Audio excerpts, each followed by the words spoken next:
Hi there, Art100 class.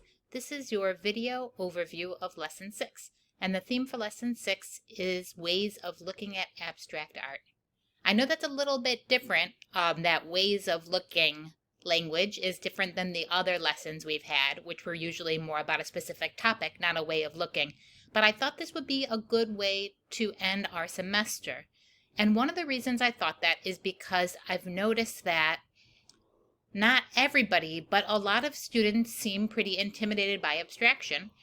They'll be very comfortable talking about artwork with imagery, artwork where there's stories, but when it comes to abstract art, some of us kind of shut down. And I think it's because we're just not sure how to look at it. And I can definitely relate to that. I had that same experience when I was first studying art history. It's turned out now that abstract art, particularly abstract painting, is one of my favorite things, but it took some time for me to realize that I wasn't missing something when I looked at it. I could just look at it. I didn't have to have like a punchline I was getting. There was no secret. So I'm hoping to show you that here. And one of the ways we'll kind of get comfortable talking about and looking at abstract art in this lesson is just by looking at some of the ways people have looked at it over time. So some of the different art historical kind of approaches to analyzing abstract art. One thing that you'll hear about a lot when you're reading articles in the readings or videos, or you just are reading about abstract art somewhere else, is this idea that that abstract art is kind of the culmination of an evolution of art. So I just wanted to show you a really, really short mini version of that idea. So here's two representational paintings. This one's by Rembrandt van Rijn, who's from the northern kind of Baroque era. And then this is by Jacques-Louis David. He's from Neoclassicism. This one's 1600s, this one's 1800s. These are fairly typical kinds of Western paintings. This one's representing a Bible story from the Old Testament. This one is representing a historical occurrence, but one that's kind of almost like propaganda. It's swayed to make the leader look good because David worked for Napoleon at this time. So if we have this kind of thing as a baseline, art pretty much stays that way until around the 1860s and 1870s, where you have a lot of artists feeling like, well, here, the artist is teaching about the Bible. Here, the artist is teaching about politics. But that's not really our job.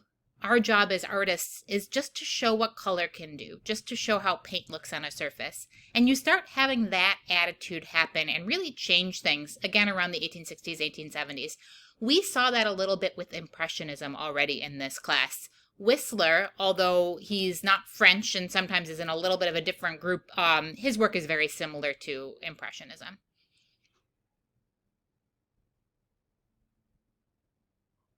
So here's a Kandinsky painting. This is probably what you think of, this kind of thing, when somebody says abstract art. So let's look at this again, this little evolution. Here, the brushstrokes that David uses to make the horse, for example. I know you can't see them, but of course it's made of paint, just like everything else. The brushstrokes disappear because it looking like a horse is more important. That's his priority. And the reason it needs to look like a horse is because it has to look heroic and strong because Napoleon is sitting on it, and he has to make Napoleon look heroic and strong because that's the message he's trying to get across about how Napoleon's a great emperor because he works for Napoleon. He's on the payroll. So the brushstrokes and the colors, they're all in the service to this message. Same thing here with the Rembrandt. The brushstrokes and the colors, they're there, but the point of them is to serve the larger message of this Bible story.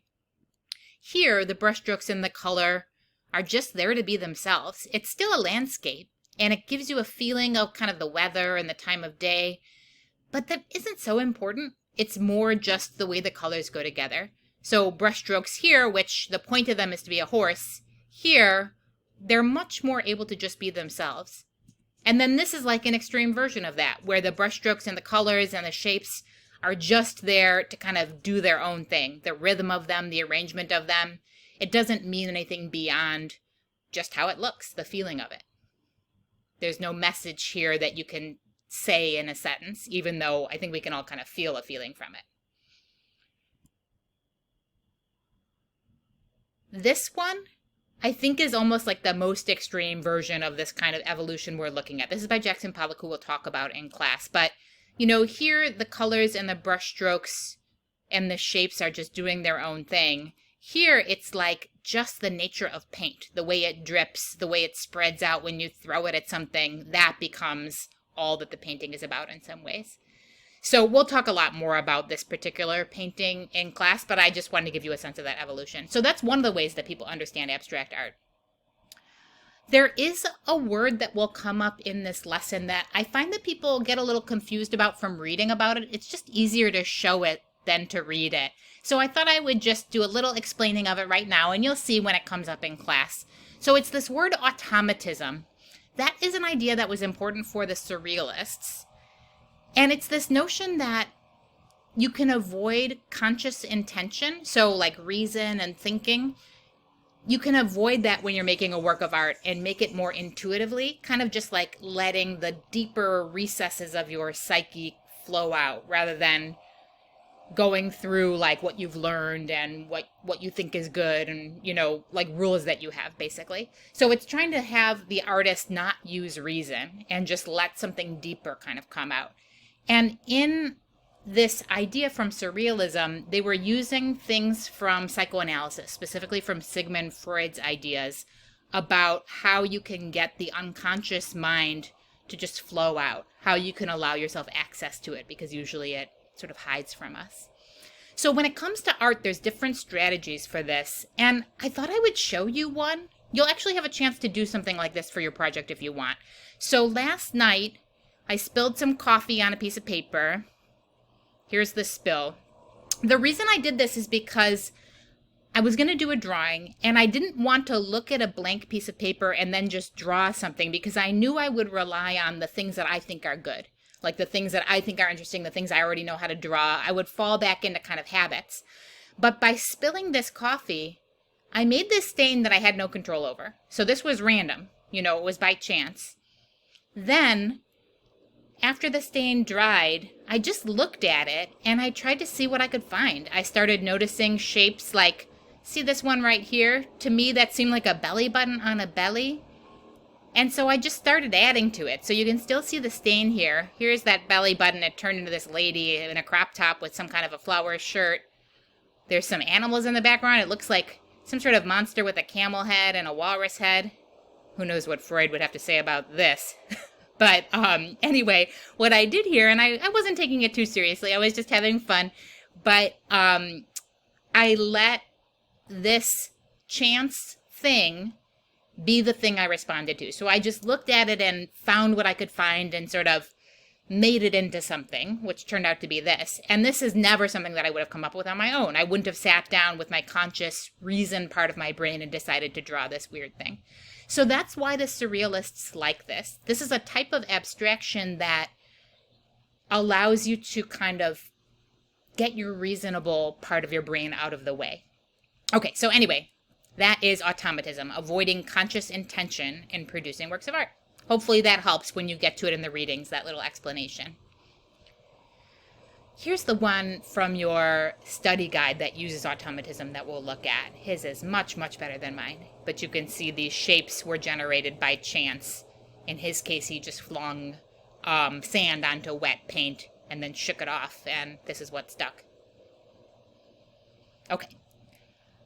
So we'll be looking at some of those ideas I just mentioned. We'll also just talk about the experience of looking at artworks like this. See this woman here, the way that she stands in front of this giant artwork. We'll try and imagine what her experience would be like. I know we can't see these things in person, but I'll talk you through some of the ways that these artworks can affect you when you see them in person or even in pictures. We'll also look at minimalism. So this is a style called abstract expressionism that you'll learn about. We'll learn about a style called minimalism, which is almost like the opposite. It's very clean and clear. Here's another minimalist artist, Carmen Herrera. And then we'll look at artists who were making a kind of abstract art that was very influenced by graffiti art. So Jean-Michel Basquiat, here he is, you can see in front of a wall. He himself was a graffiti artist as well as like a fine arts painter. Keith Haring is another such artist. Here he is doing one of his pieces in a subway station. He developed this very kind of quick drawing style that he would use out in public, and these things usually got taken down right away. Okay, so I know that was a lot for an intro. I just wanted to give you a sense of everything we would look at, and there's a few more things I didn't mention.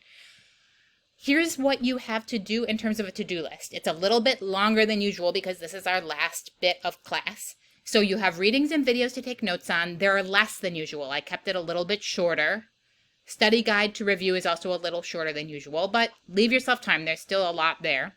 Then you have a quiz to take. Same old. Make sure you look at the study guide first because it has some different kind of things on it. Then you have an assignment to complete. You'll have an art option and a writing option. You also have your final project. I know you've already been working on that, but that will also be due at the end of the semester along with this lesson. And I have a little end of semester survey for you to take. That's easy and quick, just to help me know what I can change next time I teach this.